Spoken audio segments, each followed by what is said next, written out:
분명 열심히 살고 있는데도 불안하고 내가 제대로 가고 있는지 이 길이 맞는 길인지 확신이 없고 늘 뭔가 더 열심히만 해야 될 것 같고 지금 이대로 있으면 안 될 것 같다. 만약 그렇게 느끼고 계신다면 이 영상은 바로 당신을 위한 영상입니다. 전에 제 채널에 댓글이 하나 달렸어요. 그 북토크 채널에 있는 영상들이 어찌됐건 결국에는 주로 열심히 살자는 주제의 영상들이잖아요. 그런데 댓글이 뭐라고 달렸냐면은 요즘 이렇게 자기계발 영상 열심히 살라는 영상 보면은 숨 막히고 답답하다 이런 댓글이 달린 거예요. 와, 진짜 깜짝 놀랐습니다. 왜 놀랬냐면 저도 그렇게 느끼고 있었거든요. 저도 이런 영상을 찍지만 당시 그때 좀 많이 힘들었거든요. 왜냐하면은 저희가 아직 미취학 아동 2명을 육아를 하다 보니까 잠도 좀 잘 못 자고 일은 일대로 너무 바쁘고 그래서 힘드니까 그런 상황에서 뭔가 제 유튜브 메인 화면에 저 말고 다른 크리에이터가 만든 열심히 살아라 뭔가 막 도전해라 막 이런 뭔가 열정적인 컨텐츠 자기계발성 컨텐츠 그렇게 보면은 좀 답답하고 소비를 안 하게 되더라고요. 저조차도. 그런데 사실은 그 컨텐츠들이 뭐 나쁜 컨텐츠가 아니고 잘못된 컨텐츠가 아니잖아요. 열심히 살아라라는 이거 자체는 아무런 문제가 없는 컨텐츠죠. 그리고 그게 나쁜 것도 아니에요. 일반적으로는 맞아요. 내가 열심히 살고 싶고 인생을 개선하겠다는 의지가 있다? 그러면 더더욱 들어야 되고 봐야 되는 필요한 메시지죠. 그런데 아무리 좋은 메시지고 몸에 좋은 것이라고 하더라도 내 상황과 환경에 따라서 달리 적용될 수 있지 않겠습니까? 홍삼 같은 좋은 보약도요. 특정 신체 컨디션인 사람들은 먹으면 안 돼요.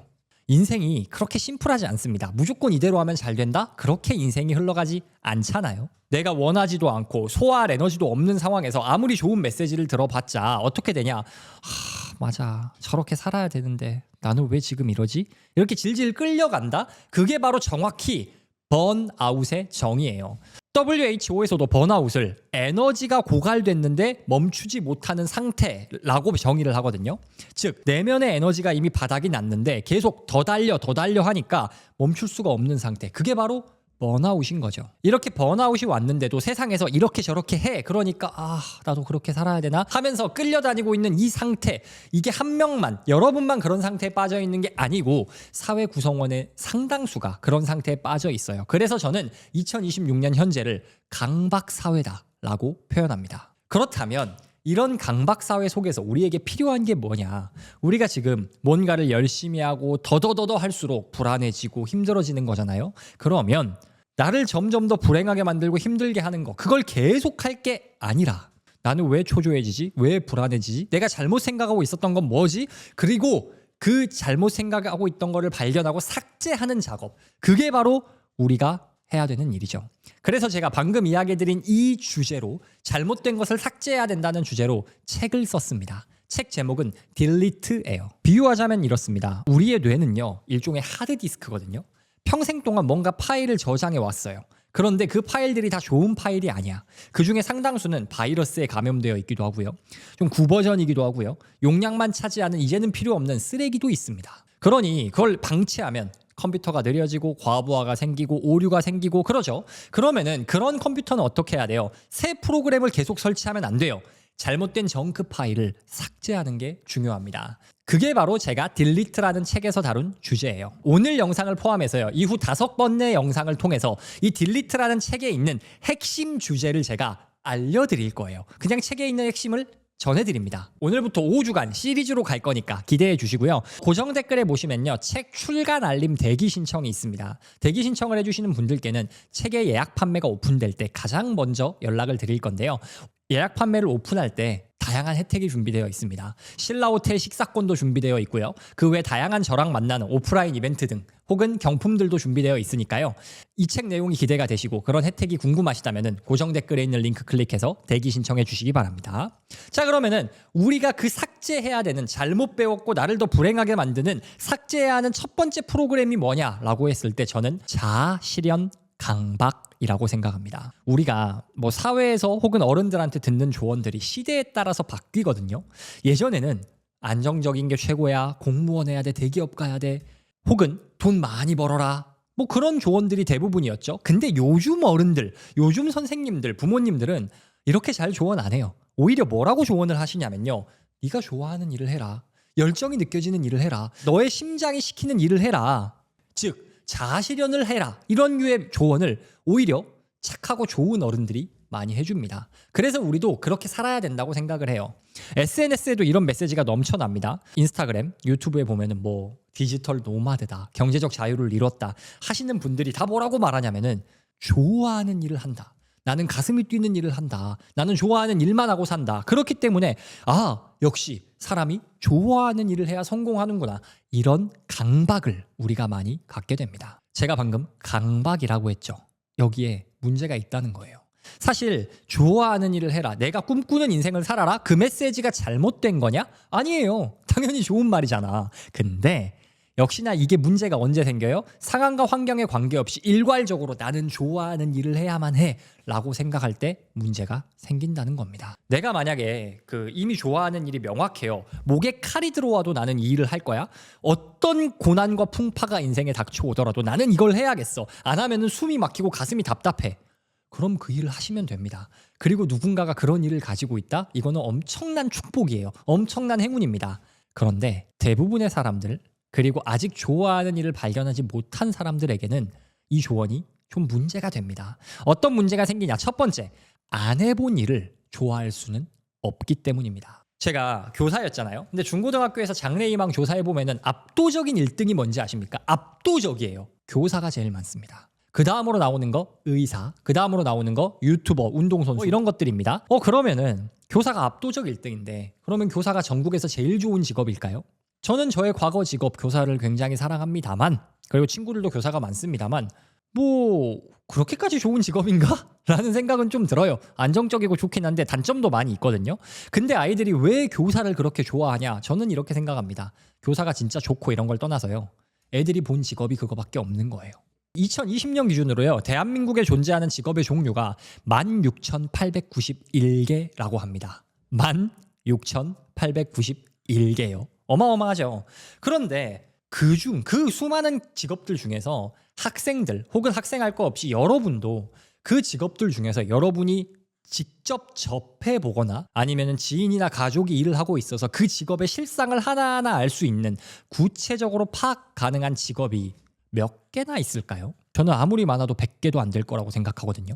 아무리 인맥이 많고 아무리 주변 사람들이 다양해도 전체 직업의 1%도 안 되죠. 자, 그러면 내가 전 세계에 있는 수많은 일들 중 내가 그냥 좁은 견식에 좁은 인생 경험에 잠깐이라도 본 일들 중 그 일들 중에 내가 정말 가슴이 뛰고 좋아하는 일이 존재할 확률이 얼마나 될까요? 저는 이건 거의 유니콘 찾기랑 마찬가지라고 생각합니다. 처음부터 저 직업이 딱이야 이거를 내가 아는 직업 안에서 발견할 수가 없어요. 불가능해요. 그런데 우리는 어떻게 합니까? 정말 몇 개의 직업, 뭐 교사, 의사, 학생들은 학교에서 맨날 선생님만 보고요. 아파서 병원 가면 의사 선생님 보고요. 그나마 그 본 직업 중에 의사 선생님이 돈을 제일 잘 번다니까 공부 잘하는 애들은 그거 해야겠다. 이렇게 되는 거거든요. 그런데 어쨌든 그렇게 간접적으로 직접 경험해보지도 못한 그 소수의 직업군 중에서 이건 정말 내가 좋아하는 일이다. 내 가슴이 뛰는 일이다. 이렇게 느낄 수 있겠냐 이거죠. 불가능합니다. 이건 뭐냐면요. 멘탈 스파링이랑 똑같은 거예요. 정신적으로 내가 저 일을 하면 이럴 것 같은데 좋을까 나쁠까? 그냥 상상만 하고 있는 겁니다. 그게 직업의 현실과 일치하지도 않을 거고요. 즉 해보지 않은 일을 좋아할 수는 없는데 우리는 해보지도 않은 일 중에서 내 심장이 뛰고 좋아할 일이 뭔지를 찾아 나서고 있다는 거죠. 저는 이건 문제라고 생각합니다. 왜? 끝이 안 나요. 해보지 않고 이 일이 정말 내가 좋아할 수 있는 일인가를 알 수가 없기 때문에. 좋아하는 일을 해, 가슴 뛰는 일을 해 라는 메시지의 두 번째 문제는요. 힘든 일이 왔을 때 못 버티게 만듭니다. 우리가 어떤 일을 선택할 때, 직업을 선택할 때 좋아하는 일, 이걸 기준으로 두잖아요. 그러면 너무 좋잖아요.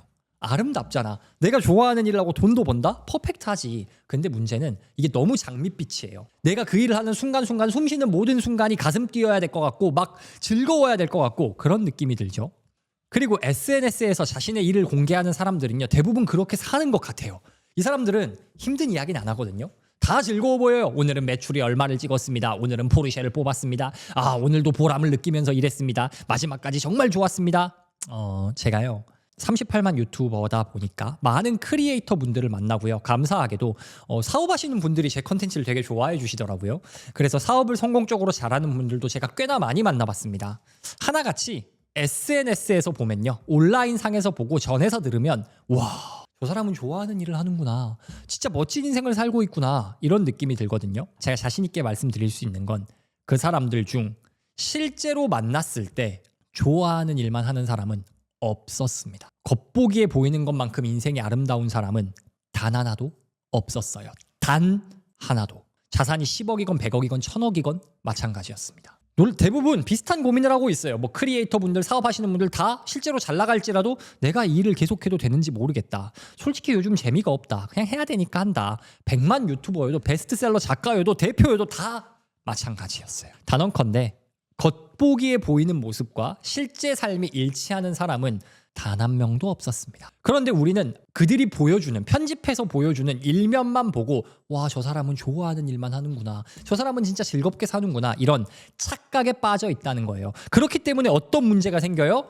내가 어떤 일을 해. 근데 힘들어. 그러면 나에게 뭔가 문제가 있나 보다. 역시 이 일은 내 일이 아닌가 봐. 아직 내가 가슴 뛰는 일을 못 찾은 거야. 그 상황을 문제라고 받아들여요. 아니요. 일을 하다가 힘든 일이 있다? 뭔가 마음에 안 드는 구석이 있다? 좋지 않다? 지극히 정상이라는 거예요. 그런데 기준을 좋아하는 일에 두는 순간 어떻게 된다? 정상인 자신의 상황을 비정상이라고 착각하게 되고 마치 나는 꿈도 재능도 적성도 없는 이상한 사람이라고 느끼게 된다는 거죠. 좋아하는 일을 기준으로 삼을 때 세 번째 문제는요. 이 좋아하는 일이라는 건 발견하는 게 아니라 만들어지는 것이기 때문에 문제입니다. 무슨 말이냐? 심리학자 수잔 하이디와 앤 레닌저라는 분의 연구에 따르면요. 우리가 뭔가를 좋아한다. 흥미잖아요. 이 흥미라는 건 타고나는 게 아니고요. 단계를 따라서 형성됩니다. 1단계는 우연한 발견이에요. 뭐 예를 들어 우연히 저거 재밌어 보이겠다. 유튜브 해볼까? 이런 식으로 우연히 발견을 하는 거죠. 그냥 눈길이 간 겁니다. 2단계의 흥미는 쉽게 사라져요. 근데 2단계는 뭐냐? 방금 우연히 저거 괜찮네라는 걸 반복적으로 보는 거예요. 뭐 유튜브 해볼까라고 생각했다가 그 유튜브에서 재밌다는 사람들을 여러 명 보고 유튜브에서 돈 됐다는 사람들을 여러 명 보니까 진짜 한번 해볼까? 이렇게 반복 노출되는 단계, 이게 2단계고요. 3단계는 그러면 내가 뭘 해볼까라고 스스로 찾아서 뭔가 액션을 시작하는 단계가 3단계입니다. 4단계는요. 이제 정말로 스스로 해보면서 더 깊은 지식을 탐구하고 스스로 실천하면서 와, 이 일 정말 좋다라고 하면서 시간을 투여하면서 잘해지는 과정, 그게 흥미의 4단계예요. 근데 우리가 일반적으로 생각하는 좋아하는 일을 해서 몰입하는 사람의 모습은 언제 가야만 나타나냐? 4단계에 가야만 나타납니다. 즉 우리가 뭔가 좋아하는 일, 와 너무 좋아 이렇게 느끼는 건요. 알아서 나타나는, 타고나는 게 아니라 반복된 노출 그리고 숙련 이런 과정을 통해서 시간과 노력을 쏟아가면서 흥미가 생긴다는 거예요. 그런데 좋아하는 일을 찾아야겠다. 나는 가슴 뛰는 일을 할 거야 라고 생각하는 사람들은 대부분 어디서 끝나냐? 1단계에서 끝나버린다는 거죠. 이거 재밌을 것 같아. 근데 해보다가 야 생각보다 어렵네. 재미없네. 그래서 다른 걸 찾아요. 4단계까지 가야지 그 일이 정말 내가 좋아하는 일이 되는데 1, 2단계에서 깔짝깔짝 하다가 멈춰버린다는 겁니다. 자, 그러면은 이제 방금 말한 그 문제들, 좋아하는 일을 기준으로 생각하면 안 된다. 왜 문제인지는 설명드렸어요. 그러면 이제 이걸 어떻게 해결해야 되고 나는 어떤 기준으로 생각을 해야 되는가에 대해서 이야기를 해보겠습니다. 그리고 다시 한번 리마인드 해드리면 이 영상의 내용은 제가 집필했고 5월 달에 출간 예정인 딜리트라는 책의 내용을 소개해드리는 내용입니다. 그래서 이 책의 내용이 궁금하시다. 여기까지의 메시지가 내 상황에 도움이 됐고 공감이 갔다라고 하시는 분들은 고정 댓글에 있는 링크를 클릭해서 출간 대기 알림을 신청해 주세요. 책이 공개되는 순간 가장 먼저 받아보실 수 있도록 제가 알림을 보내드리겠습니다. 자, 그럼 다시 돌아가서 좋아하는 일을 기준이 아니라 어떻게 그러면 나는 기준을 어디 둬야 되고 이 고민을 어떻게 해결해야 되는가. 첫 번째 해결책은요. 숙련입니다. 숙련. 어떤 일에 잘해야 돼요. 잘하면 우리는 그 일을 좋아할 수 있습니다. 그냥 일단 행동하라는 거예요. 일단 잘할 때까지는 좋든 말든 하라는 겁니다. 조지타운 대학교의 칼 뉴포트 교수, 우리에게는 그 딥워크의 저자로 유명하죠. 이 칼 뉴포트 교수가 열정의 배신이라는 책을 썼어요. 그리고 그 책에서 이렇게 결론을 냈습니다. 열정을 따르지 마라. 대신 희소하고 가치 있는 능력을 먼저 갖춰라. 열정은 그 과정에서 자연스럽게 생긴다. 칼 뉴포트 교수가 연구한 결과요. 자기 일을 천직이다. 나는 이 일이 너무 좋다라고 느끼는 사람들이 있잖아요. 그렇게 말하는 사람들이 있잖아요. 근데 그 사람들을 분석을 해봤더니 그 일이 천직이다라고 느끼는 사람들 대부분은 처음부터 그 일을 너무너무 좋아하고 심장 떨려하던 사람들이 아니었어요. 그럼 어떤 사람들이었냐? 오랜 시간 노력해서 잘하게 됐고 잘하니까 좋아졌다. 즉 순서가 반대였다는 겁니다. 저도 교사하다가 지금 이렇게 유튜브를 하고 있는 거잖아요. 근데 교사하다가 뭐 다른 걸로 전환을 할 때 유튜브 해볼까, 주식 해볼까, 부동산 해볼까 고민을 엄청나게 했거든요. 실제로 제가 광주광역시 출신인데 광주광역시에 있던 당시에 좀 핫한 좋은 아파트는 제가 거의 다 가봤어요. 임장도 다 가봤어. 근데 시드머니가 부족해서 못하긴 했는데 부동산 투자 못했는데 아무튼 근데 당시에는 제가 이렇게 여러 가지 뭐 부동산 깔짝, 주식 깔짝, 유튜브 깔짝 이렇게 뭐 깔짝 찾아만 보고 조금만 해보고 고민만 하니까 내가 진짜 뭘 좋아하지? 내가 진짜 뭘 오래 할 수 있지? 이게 답이 안 나오더라고요. 근데 이러다가는 아무것도 못하겠다 싶어서 일단 유튜브 하나라도 제대로 해보자라고 생각하고 유튜브를 깊게 파봤습니다. 처음부터 제가 유튜브가 재밌었냐? 맨 처음엔 재밌었거든요. 근데 영상 몇 개 올려도 성과가 안 나오니까 재미가 없더라고요. 그래서 몇 달 하다가 포기했었어요. 그런데 그 포기한 중간에 예전에 만들었던 영상 하나가 알고리즘을 타가지고 다시 시작할 수가 있었습니다. 그래서 그래도 알고리즘 타는데 지금 해보자 해가지고 하다 보니까 점점 제 실력이 늘어나고 잘하게 되니까 좋아서 계속하게 되더라고요. 즉 좋아하는 일을 찾아야지 그 일을 좋아할 수 있는 게 아닙니다. 좋아하지 않는 일 혹은 좀 싫은 일이더라도요. 잘할 때까지 하다 보고 잘해지면은 좋아지게 되는 겁니다. 두 번째 해결책은요. 고통을 전제하는 겁니다. 세상에 힘들지 않은 일은 없습니다. 다른 사람 일은 힘들지 않아 보이고 다른 사람 일은 재밌어 보이잖아요. 언제나 남의 떡이 커 보이는 법입니다. 세상에 힘들지 않은 일은 없어요. 이건 그냥 팩트입니다. 좋아하는 일을 하고 싶다? 좋아요. 그런데 좋아하는 일만 할 생각은 허구이고 환상이라는 걸 기억해야 합니다. 김은주 작가님이란 분이 이제 구글 수석 디자이너 출신이신데 이분이 이렇게 말씀하셨어요. 나에게 이상적인 일이란 10% 정도는 즐겁고 60% 정도는 별 감흥이 없으며 30% 정도는 하기 싫은 일로 구성된 일이다. 즉 그럼 뭡니까? 세상 모든 일, 정말 이상적인 일이라고 해도요. 좋은 구석이 10%밖에 없고 나머지는 그저 그러거나 하기 싫다는 거예요. 그러면 우리가 기준을 어디에 둬야 합니까? 이 일을 엄청 내가 좋아하냐 아니냐 이건 기준이 되어선 안 돼요. 오히려 어떻게 돼야 돼요? 대부분의 시간은 힘들 건데 힘들지만 견딜 가치가 있는가? 이것이 기준이어야 한다는 거죠. 그리고 이 가치라는 건요. 내가 부여하기 나름이에요. 그래서 결론적으로 뭐예요? 내가 어떤 일을 잘해야겠다라고 정하고 그 일을 해가면서 이 일에 대한 의미를 스스로 동기부여하면서 가야 된다는 겁니다. 세 번째 해결책은요. 기여에 집중하는 겁니다. 기여. 다른 사람들에게 도움이 되는가에 집중하는 거예요. 제가 예전에 최인철 교수님의 프레임이란 책에서 이런 말을 봤어요. 인생에 시시한 답만 나온다면은 질문 자체가 시시하기 때문일 수 있다. 즉 아무리 내가 열심히 하고 노력해도 인생에서 나오는 답과 결과물이 좀 별로다라고 하면은 그건 정답의 문제가 아니고 질문 자체가 잘못됐을 수 있다는 겁니다. 저는 우리의 해결책이 여기 있다고 생각해요. 질문을 내가 뭘 좋아하냐, 뭐가 재밌냐 이게 아니라 누구에게 내가 도움이 될 수 있는가 이걸 먼저 집중해야 한다는 겁니다. 저도 처음에 유튜브 올릴 때 좀 그렇게 생각했거든요. 내가 좋아하는 일을 해야 오래 지속할 수 있겠다. 맞는 말이죠. 맞는 말인데 제가 그것만 생각해서 내가 좋아하는 이야기만 하니까 아무도 안 보더라고요. 그런데 제가 그럼 나중에 관점을 어떻게 바꿨냐. 이게 나도 좋아야 되지만 적어도 이 영상을 본 한 사람 조회수가 많이 안 나오니까 그때는 한 사람 두 사람이라도 이 영상을 본 사람은 확실하게 얻어갈 수 있게 확실하게 뭔가 변화를 경험할 수 있게 만들자라고 했더니 조회수가 조금 늘어나면서 덕분에 도움받았습니다. 정말 좋았습니다. 이런 댓글이 달려요. 그리고 그런 댓글이 제가 계속 할 수 있게 만들어주는 힘이 되더라고요. 그래서 그냥 계속 보람이 느껴지니까 조금 더 열심히 하고 그러니까 조금 더 칭찬이 많이 달리고 뭐 그렇게 가다 보니까 지금까지 왔습니다. 칼 뉴포트는 이걸 장인 마인드셋이라고 부릅니다. 세상이 내게 뭘 줄 수 있는가 혹은 내가 뭘 좋아하는가라는 내중심적인 질문을 던지고 버려버리고 내가 세상에 뭘 줄 수 있는가 이걸 물어보는 태도가 중요하다는 거죠. 기여에 집중해라라고 하니까 뭔가 다른 사람들한테 퍼주기만 해라 호구가 되라 이런 느낌으로 느끼실지 모르겠지만 아닙니다. 다른 사람들에게 도움을 주겠다라는 기여의 태도는요. 가장 현실적으로 내가 일을 좋아하게 되고 내가 일에서 자아실현을 할 수 있는 가장 현실적인 수단이에요. 정리하면 이겁니다. 나는 좋아하는 일을 해야 돼. 좋아하는 일을 해야 자아실현이 될 거야.